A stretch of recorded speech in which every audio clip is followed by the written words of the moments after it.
always wondered why people had that weird obsession with sprinkle cake during COVID, but after making it, I get it. In a bowl, you're going to cream together your butter and your sugar. You want to make sure you get a smooth consistency like buttercream, so I'm using an electric whisk for that. I also scraped off everything off the side to make sure it's the consistency that I wanted it to be, and then added my wet ingredient. Baking is actually a science, so when you're making sponge cake, everything needs to be equal ingredients, aside from obviously your vanilla extract and your baking powder.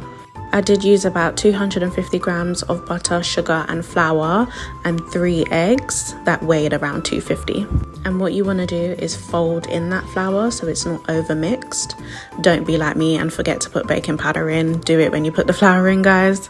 Once everything has folded in, it should look quite airy, and that's how you know you're going to get the perfect sponge.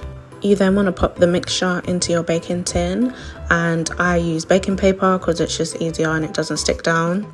And you want to smooth out any edges just so that it cooks evenly.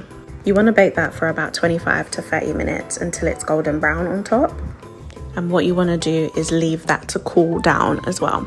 So a trick I sort of learned is to actually ice the bottom of the cake. So flip it upside down on a tray or a plate and then peel off the baking paper. And here's me showing you that sponge cake should be spongy, guys. For the icing, you want to gradually add some milk into your icing sugar and give it a mix until it's the consistency that you want it to be. You're then going to pour that mixture all over the cake and spread it out evenly if it needs, or add any more icing if it needs. Now's the time for your sprinkles, and you're going to add that all over your cake. And what I did was let that cool down in the fridge so that the icing got harder.